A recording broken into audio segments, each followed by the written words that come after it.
Secret tunnel, secret tunnel. Welcome back to Girl at the Con. I have just gotten back from San Diego Anime Con, which is put on by Silk Road Productions, and I absolutely love that company. I go to all of their conventions. I even went to Scream Diego this year, even though I am not into horror. But it wasn't like the convention had blood dripping off the walls, so yay! But anyway, I love going to this con, and I love meeting a bunch of people. I had to talk about this convention just right away because it was a ride. Oh my god. So, starting off Friday, I get to the convention, and I don't trust some of my friends to pick up badges and distribute them, so I picked them up for myself. But I was also doing my first ever panel by myself. It was YouTube for Fun Not Profit, which I thought went really well. I had almost a completely packed house, which was really, really nice. Before we talk about my panels, I went around. My friend was vending there, so I went over there and I bought too much stuff. One of the things I got is she has this series of blind box cat pins. They're little wood pins, and they're super duper adorable. And one of the cats in this is modeled after a cat that my roommate and I owned named Chiquita. And she was a Scottish fold, which means her ears were like that. She had been gifted to me by my friend who was her original owner. So she was a purebred Scottish fold. She was super, I want to say she was super sweet, but she was actually kind of a bitch. But she and I got along. I loved her. She was really nice. But she really got along with my roommate. I went in and I was like, I need to get this pin. And she's like, well, the Scottish fold's up on the trading board. So what you can do is you can buy one of the pins. If you don't get her, then you can just trade whatever you got with her. And I was like, score. So I did that, and I ended up getting one of the rares, which was this blue like angel cat thing. She was very cute, but I really needed to get Chiquita for my roommate. He's in the other room and I don't want to. He said he didn't cry, but he cried. So, but he really loved her, and he loved the pin and everything. So that was great.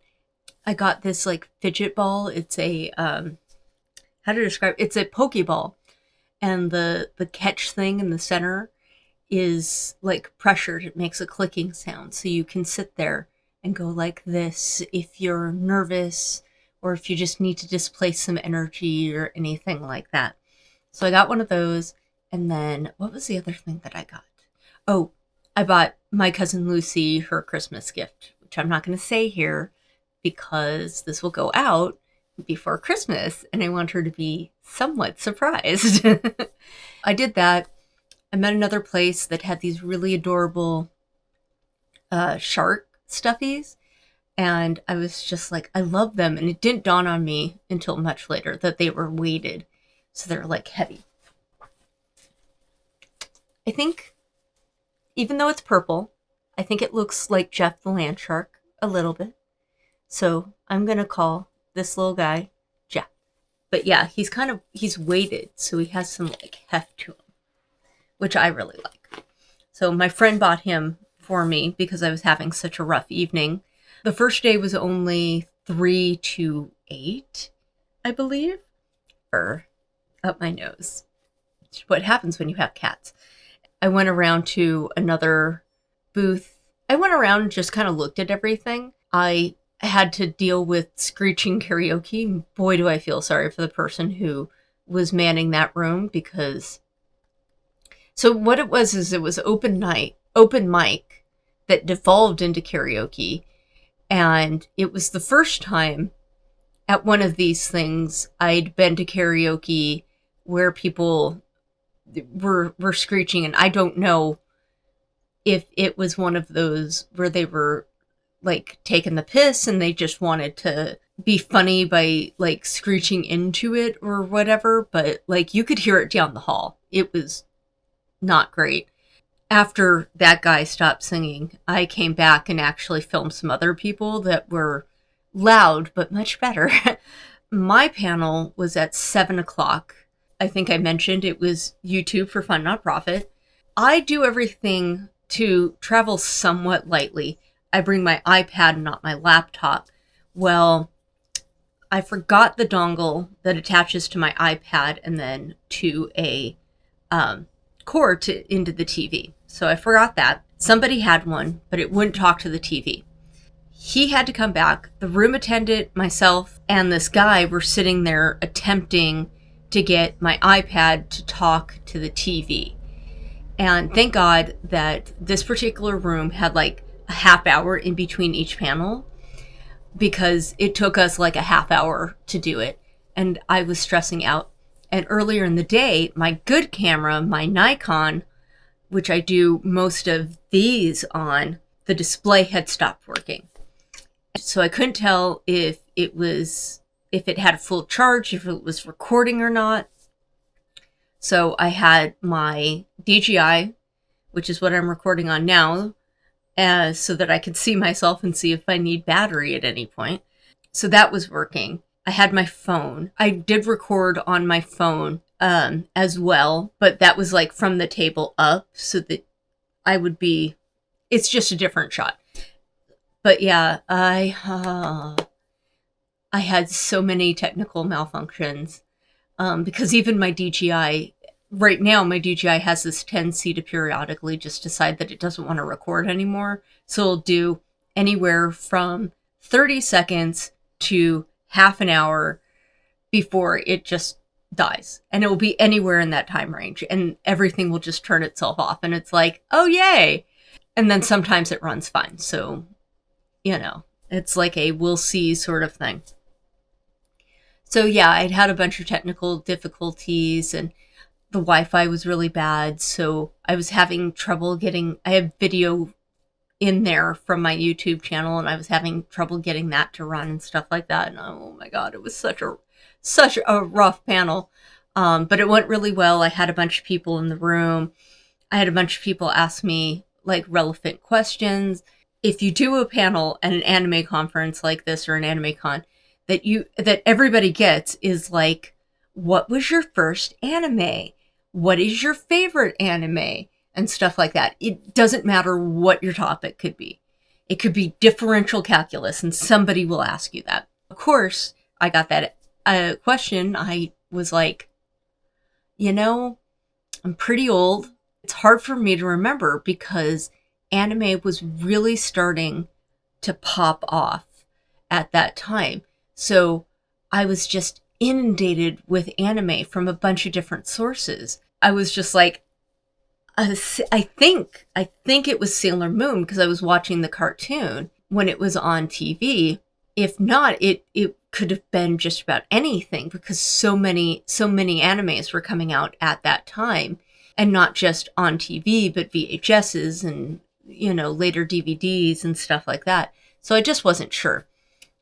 And then somebody asked me what my favorite was, and I was like, I'm probably still going to go back to Sailor Moon because, like, it just holds a special place in my heart, and it's one that I have no problem revisiting. Sometimes as you get older and our culture changes, you go back and look at an anime, and it's like, oh, that's kind of problematic. So you don't want to watch that again. As a matter of fact, I was just watching a video, somebody I met at con who has a YouTube channel. I was just watching one of theirs, and they were talking about this, specifically this hentai, but they were like, if I were to go back and watch it now, or I have tried to go back and watch it, and I can't because the stuff that goes on in it is a little too off-putting now that they're an adult, and they have different views and tastes and stuff like that. And I'm like, yeah, I hear you, girl. I hear you. Because that is definitely one where I'm like, Sailor Moon is just a classic. I never go back to it and I'm like, oh, what the hell is this? It's always still pretty decent every time. There's a couple of things where it's like, but most of the time it's just fine and great. So that was like day 1. And day 2, I got 1 ribbon for my badge on day 1. Day 2, I couldn't find that badge. And no matter how hard I tried, I've been all over Saturday and Sunday morning. I've been all over trying to find that badge, and I could not find it. But we get a badge for each panel that we do. So I just stole the badge from Saturday's panel. And for the first time ever, my friend Ellie was not just on time, but she was early. So she calls me up and she's like, hey, we're here. Where are you at? And I'm like, I'm at home. The con doesn't even start till 10. You said you weren't going to be here till 10, and it's 9:30. Like, sit down in the lobby and wait. I will be there because I only live like 5 minutes from the convention. But yeah, the second day I went around, I talked to people. I'm friends with the people that do the game Artemis, which you've seen me cover on my channel, although probably not one of my better contents, but it helped the people who make Artemis to make their own content and get a better explanation, good primer out there. So, but I went and I hung out with them for a while. I hung out with some of my friends for a while, got something to eat, because the only place that I can find sopes are at this hotel, and I don't know what they did with it this time, but the tortilla bowl thing was too crispy. But it was good in general because I love them. I just, like, they can just be problematic sometimes when some people make them, or when they made them. Like I said, the shell was just weird. And what else did I do? I think I just kind of hung out because I knew I was going to be doing some night stuff. Although I went and I did my next panel, which was Japanese queer media. It's one of the favorite ones that I have doing. We did it at AX, and I believe we will be probably doing it. Hopefully it'll get picked up and we'll do it again at WonderCon. But don't quote me on that because submissions for panels don't start until the 1st of December 2026. And then I have to wait until like January or February to find out if we get our panel. So we'll see. Hopefully they'll pick it up because it is kind of a popular panel when we do it. People do tend to show up in grows because it's a very interesting kind of history thing that we do. But anyway, we did that, and I had the same technical difficulties. I remembered my dongle, but it still wouldn't talk to the TV. So we had to try and make my iPad and the TV talk to each other, which we finally got to work, which was very nice. And thankfully, we don't have any videos, so the slides, while slow, actually, like, ran. So that was very nice. Here's where the problem started. Because my Nikon can't display the battery, I figured out that I could shoot through the viewfinder. I could just look through the viewfinder. The problem is I can only close this eye and keep this eye open, which means I have to look through the viewfinder like this. This is my weak eye.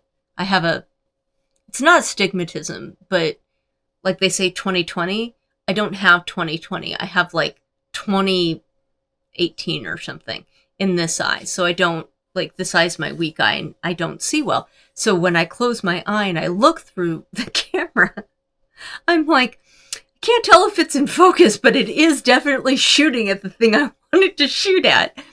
And then it would shoot fine. Thankfully, it's got like an autofocus, so it was focusing like fine.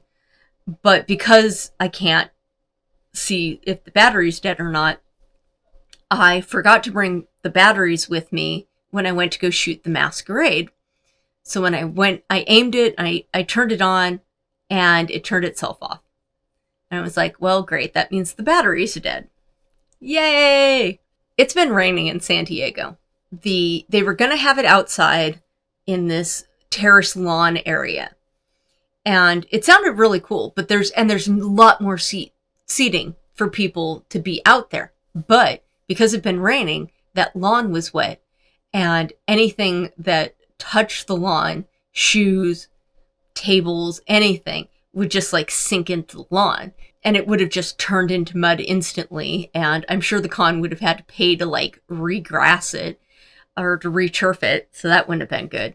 So they decided to last minute move the masquerade up to this like performance room, which is big enough for dances and performances, but not necessarily for a masquerade. A very popular thing at anime cons are masquerades. Costume contests. Everybody wants to see it. Everybody wants to go. So this line went all the way, it's on the second floor. It goes all the way down the hall, down the stairs, down through the lobby, and all the way to what is called the Balboa Room. And I should have taken my DJI and walked it today so that you could have gotten an impression of how far it is to get down there. It takes a minute. It's quite a walk. It went all the way down there. I thankfully, I know the people running it because I've been doing this for years, and they know that I make videos about them all the time. I am press without being press. I just don't necessarily get a placard that says press. So I'm in line with the press people because people who know me were like, oh, just stand here with them and you'll go in. And I was like, great. Because of all of that, when I got inside and I sat down and I started setting up everything, I couldn't leave the room to go get stuff. I couldn't go and get batteries. So I couldn't record from my nice camera. So instead, I set my little DJI on top of it and set that to record. And because that's not stable, I have to it's stable enough, but I have to hold it if I want to turn it and stuff like that. And as long as nobody knocks that tripod, the DJI was going to sit pretty safely on my Nikon. And then the other thing I was shooting with was my phone. My poor beleaguered iPhone. I love this thing. I really do. It is such a workhorse for me. And I do a lot of shooting with it in addition to my other two cameras. I apparently have been doing too much shooting with it. And I filled up my iCloud storage and all of the storage on my phone. So I lost all of the footage of the masquerade. All of it. So all I have is what was on my DJI, which I haven't reviewed yet, so I'm going to hope to hell that it is all good. But my DJI, if it's not right up on me like it is right now, it's like an arm's length away from me right now. It shoots like it's standing in the back of the room, even if you're not in the back of the room. I shot something today where I was in the front of the room and it shot like I was in the back of the room. It was pretty bad. I was in the front. I was in the front row for the masquerade, but I don't know if it got it, how well the footage turned out, because it looked okay on my camera. But again, it shoots everything like you're, a couple feet back. So I don't know if it's too distant. It still made everybody really small. I just have to hope that it turned out okay. You'll probably be seeing clips right now of it, regardless of how well it turned out. So yeah, that was Saturday, and I finally went home at 10:30-ish, something like that. I went home. I didn't even bother to take my night medication. I just went home, went to bed. I was like, I may or may not go to work or go back to the con tomorrow. And I wasn't going to, but when I was digging around in my stuff, trying to get, things to where I needed them to be, I discovered that my badge, I really couldn't find my badge that had the ribbon on it. And I was like, that means I don't have either of I don't have my badge with the ribbon. I need a new ribbon. And I wasn't going to do it. And then I was like, no, but I need this ribbon. And there are these two panels I kind of want to see. So I did get up and decide to go down to the convention. I wasn't there very long because I didn't get there until somewhere between 12 and 12:30. Thankfully, the people that were manning the ribbon booth, they of course recognized me because I'd been there. Because the day one, I tried to shoot them doing an explanation of how the ribbons worked, and apparently forgot to tell my camera what I was doing, or tell my phone. So I didn't put it into video mode. I just had camera mode. So I was just sitting there taking took a picture, and it didn't record anything. So I had to go back and have them do it again. Yeah. But they were very nice because they had seen me a couple of times, and I'm friendly and I come off like somebody people like to talk to, which is nice. I like that. Anyway, they gave me the 3 stickers, even though I didn't do the passport one. But I kept coming. I was friendly and I kept coming back, and it was the last day. So I was like, here, have the passport one too. And in the course of talking, we got into the subject of anime and hentai and stuff, because I'm wearing my hentai shirt. Anyway, because we had the conversation about the shirt, I ended up getting a ribbon that one of them had that was about hentai. It was like a hentai reference, and I was like, I love it, which was great. And then I ended up going over to my friend who I'd bought the cat pin from to show her the picture of my roommate in the pin. And she gave me a couple more ribbons, and I was like, yay! I was expecting just to get like 2 today, and now I've got like, I don't know, it's like 10 or something. But it was great. And I had a bunch of people ask me where I got some of my ribbons, and I was like, oh, this is where you get my ribbons. Hold on. Dr. Pepper. For your safety, not mine. And I'm not buying any of the rumors that Dr. Pepper is being replaced with Mr. Pibb. That can just... I'm not believing it. Nope. Dr. Pepper forever. Anyway. Oh, and I bought a shirt on Friday. I bought one of the official shirts. It's black, and it's got the red panda on it and stuff like that.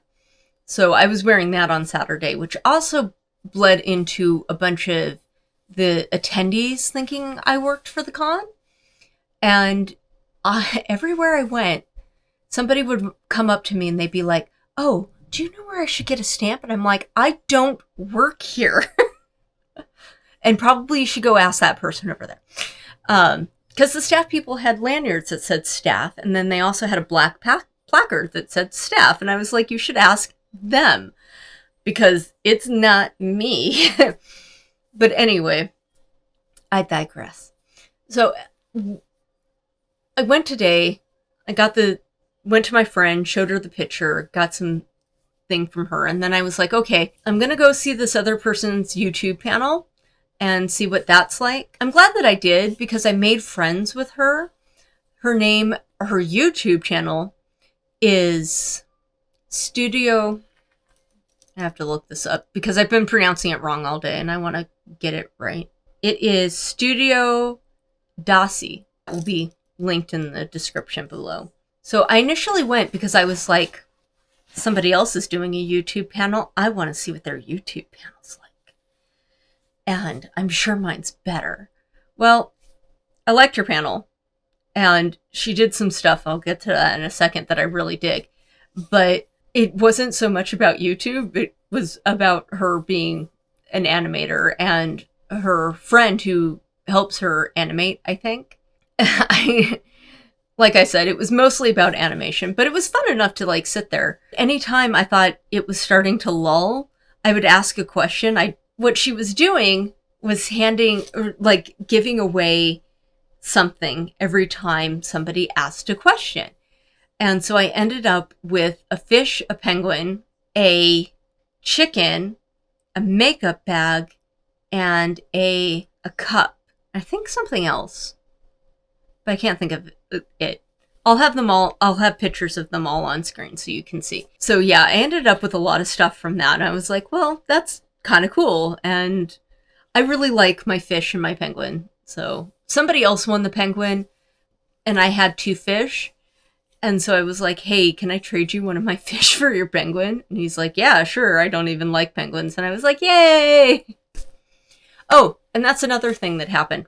And this is a pro tip. I can't emphasize this enough. Cosplay is not consent. You shouldn't just walk up to people and hug them. I am relatively good about walking up to costumes that I really like and asking somebody before I reach out and start touching them. Because as somebody who's worked in masquerades for a long time and really loves costuming and sewing and stuff like that, I really like to flip things over and see what the construction is like. If it's armor, I will tap it, because if it's sealed really well, it'll give a different tap tone than if it's just like lightly sealed. For example, in the masquerade, there was a guy dressed up as Dr. Doom from Marvel Rivals. They were using the room that I was in to do the queer media panel. So as soon as we all left, they started herding people in because they needed that room to, like, green room before the masquerade. And so they just kind of all showed up, and I was talking to some of them, and I was asking the guy, and I asked him. I tapped it, and so they were like, "What are you doing?" And I'm like, "There's a sound that it makes if it's sealed well, and I just want to see if it's sealed well," you know, stuff like that. While I was getting ribbons from the people doing the ribbons, this woman walks up to get a ribbon, and she's dressed up as, like, I think it's Pichu. It is the, or Penchu. It is the penguin Pokemon. This, like, the starter penguin Pokemon from who knows what, because I'm old school. I only know the first 150. But it's one of the later ones, and it's one of the starters. It's a penguin. And I was like, "Oh my god!" And I just, like, reached out and hugged her. And thankfully she went with it. And then I had to apologize because I'm a Gen Xer, and we had a glom culture where we would just walk, like, we would just be like, "Oh my god, I love you," and like wrap ourselves around people, which is not kosher to do anymore. It's not what's done. Very, very bad. Don't do that. Don't do that. Do as I say, not as I do. But yeah, so cosplay's not consent. Don't wrap yourself around people. You should really ask before you just randomly give penguins a hug. So, yeah, I really shouldn't have done that. But thankfully, like I said, thankfully she went with it, and I apologized after, and she's like, "No, it's fine." Just a really quick story. I went over to a panel that was on fitting for cosplay, and of course my DJI decided at that point that it was going to not record. So I had my fitting, but I didn't get any of the numbers. But I really loved the person doing the cosplay. It was Father Child Cosplay. They're awesome. Check them out. I'm probably also going to compare it to another convention that went on, which is Anime 619. I had a bunch of friends who went to it, and friends of friends who went to it, who were able to give me some insight and some photos and some video that, let me just tell you, I chose the superior con. I'm just saying. From the looks of it, I am glad that I went to the one that I went to and didn't go to Anime 619 in an attempt to see them both, because I think I'm happier with the one that I did. Oh, one last thing. I got a bunch of stickers. Okay. This is Aka, Anime Con's mascot. So that's the Studio Ghibli one, going to my friend Ashley. This is the Kawaii. Inhi Kawaii. This is the Shonen one. Looks like you're gonna cut yourself on the edge. He's so edgy. And this is the standard artwork for him. And then one is just, and these are some heavy duty vinyl ones. So just the logo. And this one. This one I think would look really killer on a car. I highly doubt my roommate's gonna let me slap it on the car. But I would love to see it on the car. What was also pointed out to me is because these are so, like, well done, and the image in the center is the one that peels out, you can cut away the logo and end up with a teeny tiny logo, of which I may do. I also got these guys, which is little freebie ones that they were handing out. There's also another one from, like, this freebie pack that's just Aka. but I wasn't able to get that one. I didn't ask. I didn't realize these were free, so I didn't ask to get the other aka. The people at the ribbon booth gave me these. So I'm going to cover some stuff in aka, which of all of their mascots, I think he is my favorite, and I'm pushing for them to do a plushie because I really need a plushie. So hopefully next year they will do what I've suggested that they do. So whether or not they do this is anybody's guess. But what I have suggested they do is reach out to one of those companies that does the plush pre-orders for YouTubers. You work with them, you design your plushie, you tell people about it, and they get on, like order it, and then you can have it all shipped to you so that they're not shipping individually to people, and then hand them out at the convention. And that way, you don't have to put any extra money out to get them made and have them ready for people, which I like. And then if people, for whatever reason, don't show up to pick up their plushie and they don't identify themselves as asking you to ship it to them and paying for the shipping, so that's 100% what I would do, then you get to take it home and sell it next year because they abandon their aka. Who would do that? Look at how bloody cute this thing is. Sorry. Look at how bloody cute this thing is. And you're going to leave him and not pick him up? Just wrong. So anyway, that was my convention. I will be back. I'm not super duper into anime. I'm going to have to start watching. But I am going to have to get into it so I can go to this every year and not look like a deer caught in headlights when people ask me what my favorite anime is. And I also don't like giving them an answer for an anime nobody's going to be able to find, which is Lily Cat. I love Lily Cat, but it is hard to find. Nobody knows what I'm talking about when I talk about it. So anyway, so that was my convention. I hope that you enjoyed, and I will see you in the next one.